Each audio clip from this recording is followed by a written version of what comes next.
Welcome back to the homestead.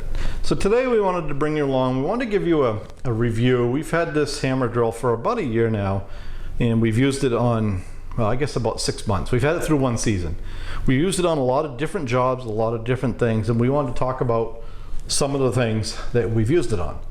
So the first thing I want to mention is that you kind of always want to read the description of what you're purchasing. I have a bad habit of going on Amazon and finding what I need and ordering it, and it shows up and it's like, oh, that was a lot bigger than I expected. And this is a perfect example. I wanted a bit that was about 1.5 inches in diameter because I wanted to be able to drill through concrete walls for like water lines, electrical lines. And the other reason I wanted this was I wanted to be able to drill T-posts into the ground. So around here in New England, or especially here in Maine, we have what's called ledge or bedrock. It's basically solid rock. And some places we have 1 inch of dirt, some places we have 3 or 4 feet of dirt, you just never know. So when you're trying to put up a fence for the pony and you start driving the T-post and you hear that metallic clang and the thing doesn't move at all, you know you're on solid bedrock, and it's in the ground that far, of course it's not going to stand up. So what we've had really good success with is drilling down in the ground about 1 foot with this, and then driving the T-post with the T-post driver, because the T-post itself is just slightly bigger. You know, it's a T, so it's just slightly bigger than the diameter of this hole, and that wedges it right in there perfectly tight. So anyways, back to this bit, I found it and I ordered it, and I did not realize that it was, you know, 3 feet tall. But it actually worked out, because when I'm drilling the T-post, I'm not having to bend over. You know, I've got this, and then I got the drill. So I'm actually up at a comfortable height in drilling down into the ground. So in the long run, it actually worked out, but that was just a surprise to me when that showed up. The other thing we purchased for this impact was a set of chisels.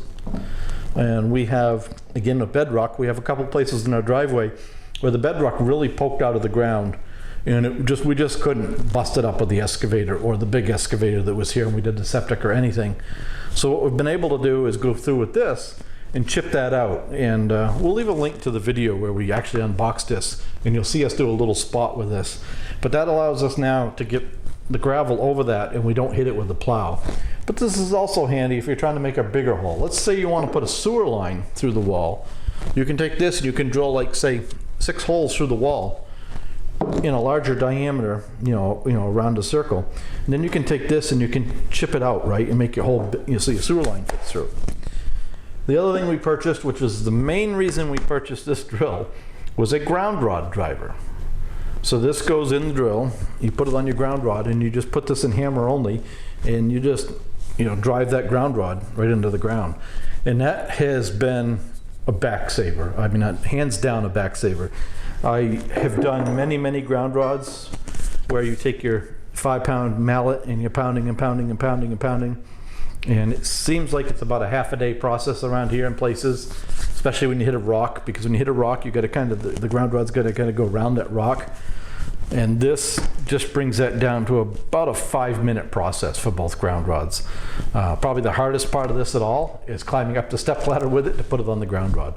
So that's been just amazing. We've used the daylights out of this thing. We've drove probably, I think, 6 or 8 ground rods, because around here every electrical service has to have 2. And we've done holes for T-posts, probably a couple dozen holes, I'm gonna guess. For T-post, we've drilled a couple water lines through the wall. We've done a few power lines through the wall. And it goes a long time. Like, you'd be surprised. Like on a 12-amp-hour battery, the typical ground rods, driving 2 ground rods, we only lose 1 bar on here. Drilling into the bedrock, you know, and you can kind of see where I stopped drilling into the bedrock. Doing that for T-post, I think we're able to get like 8 or 10 holes for the T-post.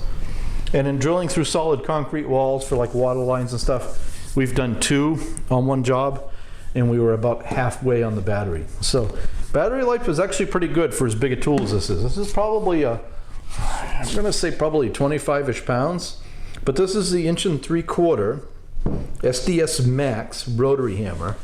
And it's the 2718-20. So again, it came with a nice case. That's why it's clean. We take it out, we drive our ground rods, put it right back in the case, throw it in the truck. Most of these tools run around the auto shop and every place else, and they get grease all over them. So this one looks like it hasn't been used that much, but it actually has. The other thing that we haven't really used, but if you were in the construction business, you probably use it a lot. This has what they call one key. And you can take your cell phone, you can connect to this with Bluetooth, and you can disable it. And you can do different things to it. And that way you can, if somebody steals it, for example, they can't turn it on because it's your own one key password. I don't know how easy that would be to hack or anything about that. But that's just another function of it. But all in all, not at all sad about purchasing this tool. It was not cheap. Don't get me wrong. I mean, this was probably, I want to say, just north of $1,000 to buy this tool with the 12 amp hour battery and the rapid charger. And then the bits, or the bits are what they are. I think this was like $80 or something. The ground rod driver was, I think, another $75. But at the end of the day, you only have one back, you only have one set of hands and arms. And when you're out there, beating your head against the wall trying to do some of these things, sometimes spending a little money to make it easier for you in the long run is a really good investment. Not to say nothing about the time, right? If I bid a job and I'm going to make $1,000 on that job, if I can cut my time on site down from 2 hours to 10 minutes, I've put more money in my pocket. So that's another neat reason to have something like this. But yeah, all in all, we're really happy with this tool. We would do it again in a heartbeat. We are glad we went with the SDS Max. They have an SDS Plus and an SDS Max. And the difference is this end right here.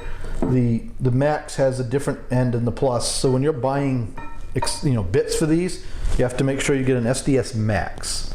And that's the big thing to remember. The Max is a little more powerful, so the bits are going to be a little bit bigger. We could not find a ground rod driver for the SDS Plus, I think was the reason we went with the Max.